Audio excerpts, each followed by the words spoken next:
আসসালামু আলাইকুম। আজকের এই ভিডিওতে আমরা ফাংশনের ডোমেইন এবং রেঞ্জ নির্ণয়ের ক্ষেত্রে এই দুটি ম্যাথ সলিউশন করব। এই দুটি ম্যাথ বিগত সালে বিভিন্ন পরীক্ষায় আসতে দেখা গিয়েছে। যারা আমার পূর্বের ক্লাসগুলো করেন না এখনও, তারা অবশ্যই পূর্বের ক্লাসগুলো দেখে আসবেন, না হলে আপনাদের বুঝতে সমস্যা হবে। তো ডোমেইন নির্ণয়ের ক্ষেত্রে আমরা জানি রুট ওভারযুক্ত ফাংশনের ক্ষেত্রে ভিতরেটাই কী ধরবো, গ্রেটার অর ইকুয়াল 0 ধরবো। তাহলে আমরা লিখতে পারি ডোমেইন নির্ণয়ের জন্য x² - 2x greater or equal 0। এটাকে আমাদেরকে কি উৎপাদক ফরম্যাটে নিয়ে আসতে হবে, অর্থাৎ দুটি রাশির গুণফল আকারে নিয়ে আসতে হবে। তাহলে এখান থেকে x কমন নিতে পারি, কমন নিলে আমরা পাবো x - 2 গ্রেটার অর ইকুয়াল 0। আবার আমরা জানি যদি দুটি উৎপাদক গুণ আকারে চলে আসে এবং সেটা যদি গ্রেটার অর ইকুয়াল 0 হয়, তাহলে আমরা বড়টাকে কী দেবো, লেস দেন অর ইকুয়াল 0 ধরবো বড় উৎপাদকটিকে, আর ছোট উৎপাদকটিকে গ্রেটার অর ইকুয়াল 0 ধরবো। এখন কথা হচ্ছে এখানে কোনটি বড় উৎপাদক এবং কোনটি ছোট উৎপাদক। এখানে দুটি উৎপাদক রয়েছে, একটি হচ্ছে x, একটা হচ্ছে x - 2। এটা বোঝার জন্য কোনটা বড় কোনটা ছোট এটা বোঝার জন্য আমরা x এর একটা মান চুজ করে নিব।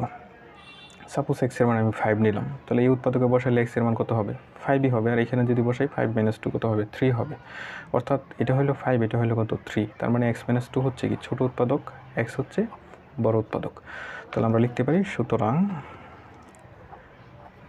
x less than or equal 0। আর যে গ্রেটার অর ইকুয়াল 0 থাকে এখানে, তাহলে আমরা কি দিব, বা দিব। আর যে লেস দেন অর ইকুয়াল 0 থাকবে তাহলে আমরা এখানে এবং দিতাম, বা x - 2 গ্রেটার অর ইকুয়াল 0।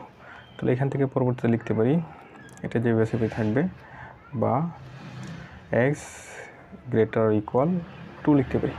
সুতরাং ডোমেইন কী হবে, সুতরাং ডিএফ ডোমেইন হবে, এখানে কি বোঝাচ্ছে, এখানে বোঝাচ্ছে 0-র চেয়ে ছোটো, তবে সেটা কি ইনফিনিটিভ -ইনফিনিটিভ পর্যন্ত হবে। যদি আমরা একটা সংখ্যা রেখা আঁকি তাহলে বুঝতে একটু সুবিধা হবে। এটা হচ্ছে 0। তাহলে এই ফাংশন এই অসমতাটা বোঝাচ্ছে এক্সের ভ্যালু কী হবে, 0-র চেয়ে ছোটো হবে। তাহলে 0-র চেয়ে ছোটো কতটুকু ছোটো হবে সেটা আমাদেরকে বলে নাই, তার মানে এদিকে -ইনফিনিটিভ পর্যন্ত হবে। আর এটা হচ্ছে 2-এর চেয়ে বড় অথবা সমান হবে এক্সের মান। এখানে 0-র চেয়ে ছোটো অথবা সমান -ইনফিনিটিভ পর্যন্ত, এখানে 2-এর চেয়ে বড় অথবা সমান +ইনফিনিটিভ পর্যন্ত। তাহলে এটাকে যদি 2 ধরি তাহলে এদিক হবে +ইনফিনিটিভ। তাহলে এটার ক্ষেত্রে ডোমেইন কী হবে, -ইনফিনিটিভ থেকে থার্ড ব্র্যাকেট হবে না, -ইনফিনিটিভ থেকে 0 পর্যন্ত। সবসময় লেখার ক্ষেত্রে যখন আমরা এগুলো লিখবো তখন হচ্ছে ছোটো ভ্যালুটা বাম পাশে লিখবো আর বড় ভ্যালুটা কি ডান পাশে লিখবো, তারপর একটা ইউনিয়ন দিব। তারপর এখানে আমরা লিখতে পারি 2 থেকে ইনফিনিটিভ। তাহলে 2 হচ্ছে ছোটো ভ্যালু, তাহলে 2 সহ যেহেতু, এই কারণে থার্ড ব্র্যাকেট হবে, আর এখানে হবে ইনফিনিটিভ। এটাই কী হবে, এই ফাংশনের জন্য ডোমেইন হবে। তো এই টাইপের ফাংশনের রেঞ্জ নির্ণয়ের ক্ষেত্রে আমরা সমীকরণটা লিখব, যে ফাংশনটা দেওয়া ছিল সেটা লিখব, তারপর ওই পাশে বর্গ করব, y² = x² - 2x। এখন y²টাকে যদি ওই পাশে নিয়ে যাই তাহলে আমরা পাবো x² - 2x - y² = 0। এখানে আমরা y-কে কনস্ট্যান্ট হিসেবে বিবেচনা করে নেব। তাহলে এটা একটা দ্বিঘাত সমীকরণ, দ্বিঘাত সমীকরণ ইকুয়াল 0। কোনো একটা দ্বিঘাত সমীকরণ ইকুয়াল 0 হবে যদি ওই দ্বিঘাত সমীকরণের নিশ্চয়কের মান কী হয়, গ্রেটার অর ইকুয়াল 0 হয়। আবার আমরা নিশ্চয়ক বলতে বুঝি যদি x² + bx + c = 0, এটা যে একটা দ্বিঘাত সমীকরণ হয়, এটা নিশ্চয়ক কী হবে, b² - 4ac হবে। তাহলে এই সমীকরণের নিশ্চয়ক কি, b² - 4ac greater or equal 0 হবে, যেখানে b বলতে কি, b হচ্ছে x এর সহগ, a হচ্ছে x² এর সহগ, c হচ্ছে কি কনস্ট্যান্ট। তাহলে আমরা লিখতে পারি প্রদত্ত সমীকরণটি সত্য হবে যদি b² - 4ac কি হয়, গ্রেটার অর ইকুয়াল 0। এখানে b বলতে x এর সহগ -2, তাহলে আমরা লিখতে পারি -2² b² - 4, এ বলতে x² এর সহগ কত, এখানে 1, c বলতে কি কনস্ট্যান্ট, এখানে কনস্ট্যান্ট বলতে এখানে কিন্তু +3 ছিল, তো এখানে -y² আছে, তাহলে কনস্ট্যান্ট হবে -y², সেটা কি হবে, গ্রেটার অর ইকুয়াল 0 হবে। তাহলে এখান থেকে আমরা লিখতে পারি 4 + 4y² greater or equal 4 + 4y² greater or equal 0। তো এখানে আমাদের আরেকটি বিষয় লক্ষ্য রাখতে হবে, এখানে y এর ভ্যালুই কী হবে, y এর ভ্যালুই কিন্তু রেঞ্জ হবে, অর্থাৎ y এর মানটাই হবে রেঞ্জ। তো এখানে y এর মান কখনো 0-র চেয়ে ছোটো হতে পারবে না, কারণ আমরা জানি রুট ওভারের ভিতরে যদি কোনো সংখ্যা থাকে সেটার আনসার অলওয়েজ 0 অথবা 0-র চেয়ে বড় হবে, অথবা কী হবে, অসংজ্ঞায়িত হবে। তো এটা যদি সংজ্ঞায়িত হতে চাই তাহলে y এর মান অবশ্যই কী হবে, 0-র চেয়ে ছোটো হতে পারবে না। তাহলে আমরা লিখতে পারি এবং y does not less than 0, y কী হবে না, y 0-র চেয়ে ছোটো হবে না। প্রত্যেকটি জায়গায় লিখতে পারি y does not less than 0। তাহলে এখানেও কী হবে না, এখানে y এর মান 0-র চেয়ে ছোটো হইতে পারবে না। এখানে লিখতে পারি y does not less than 0।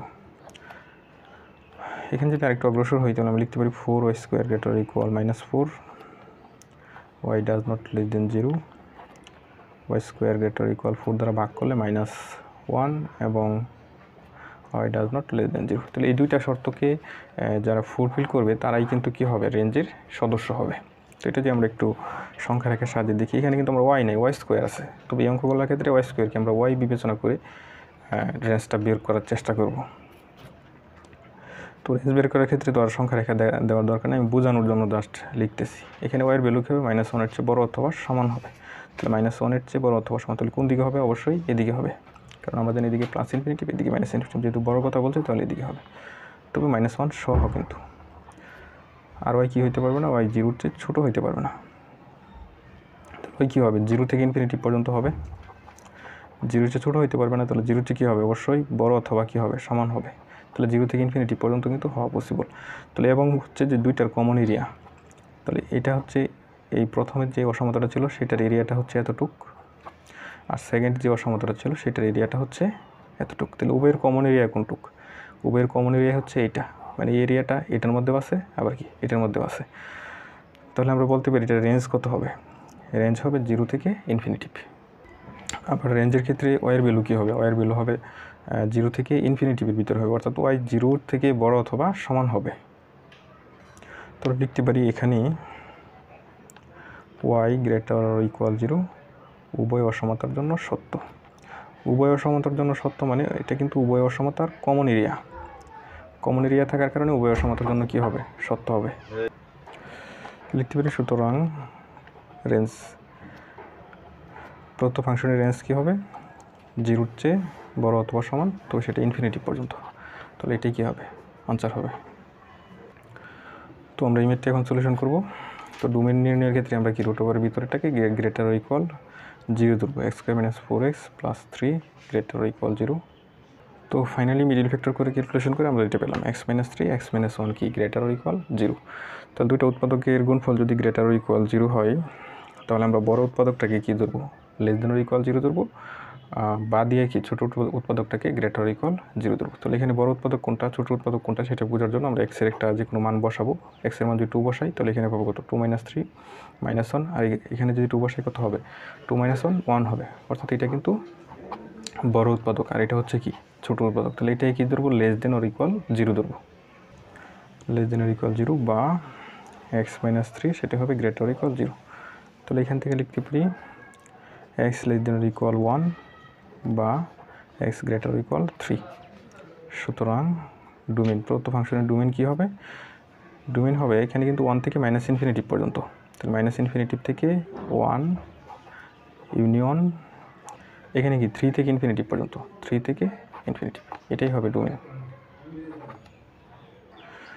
তো এখন আমরা রেঞ্জ বের করব। রেঞ্জের ক্ষেত্রে ওয়াইয়ের ভ্যালুটাই কী হবে, ওয়াইয়ের ভ্যালুটাই হচ্ছে ফাংশনের জন্য রেঞ্জ হবে, কারণ এক্স হচ্ছে এখানে আমি ইনপুট দিব, এক্সের বিভিন্ন ভ্যালু ইনপুট দেওয়ার পরে যে আউটপুটটা পাবো সেটি কিন্তু কী হবে, ফাংশনের জন্য রেঞ্জ হবে। তাহলে আউটপুটটা কি, আউটপুটটা অবশ্যই ওয়াইয়ের মান, তাহলে ওয়াইয়ের মানটা কী হবে, ফাংশনের জন্য রেঞ্জ হবে। তবে এখানে একটি বিষয় হচ্ছে ওয়াইয়ের মান কিন্তু কী হতে পারবে না, 0-এর চেয়ে ছোটো হতে পারবে না, কারণ রুট ওভারের ভিতরে যে সংখ্যাগুলো থাকবে সেগুলো যদি আমি রুট করি তাহলে আনসারটা অলওয়েজ 0-এর চেয়ে বড় অথবা সমান হবে, অথবা সংজ্ঞায়িত হবে। তাহলে এটা সংজ্ঞায়িত হইতে গেলে অবশ্যই ওয়াইয়ের মান কী হইতে হবে, ওয়াইয়ের মান 0-এর চেয়ে ছোটো হতে পারবে না।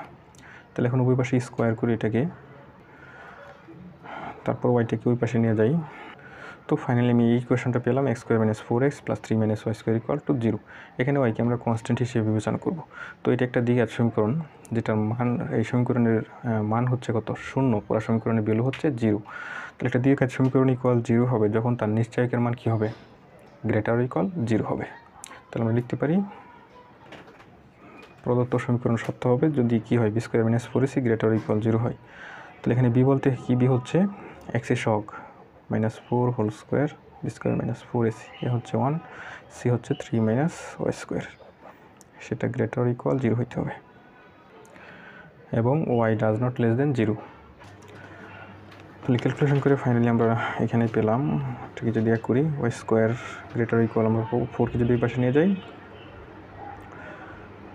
তাহলে হবে 1 হবে, এবং y does not less than 0।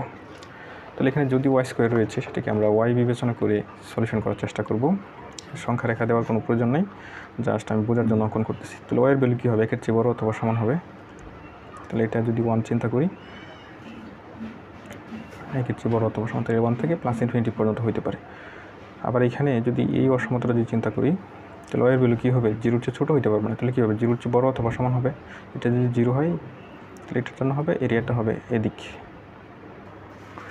তো এই দুটি অসমতার ক্ষেত্রে এটা যদি 0-র চেয়ে বড় অথবা সমান হয় তাহলে হবে এরিয়াটা হবে এতটুক, আর যদি এই অসমতার ক্ষেত্রে এরিয়াটুক হবে এতটুক। এখন এই দুইটার ক্ষেত্রেই কিন্তু এই অসমতাটা কি হবে, এই দুইটার ক্ষেত্রেই হচ্ছে আমার যে y = যে এটা দেওয়া ছিল সেটা কিন্তু সত্য হবে, কারণ y does not less than 0 হইলেই কি এটা সত্য হবে। তাহলে এটার জন্য y এর মান পাবো, আবার এটার জন্য কি পাবো, y এর মান পাবো। তাহলে আমি এখানে এটা নিতে হবে, কারণ যদি আমি 1 থেকে ইনফিনিটিভ নিই তাহলে এই ভ্যালুগুলো কিন্তু কী পড়ে যাবে, বাদ পড়ে যাবে, যার কারণে এখানে কি হবে, 0 থেকে ইনফিনিটিভ পর্যন্ত হবে। তো লিখতে পারি, সুতরাং y > 0 এর জন্য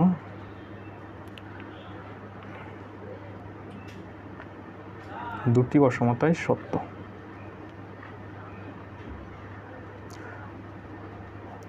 অর্থাৎ দুটি অসমতাই কিন্তু আমি একসাথে এটার মাধ্যমে প্রকাশ করতে পারি, y > 0 সাহায্যে। y > 0 মানে এই পুরো ভ্যালুগুলো আছে, আবার এটার সব ভ্যালু কি রয়েছে।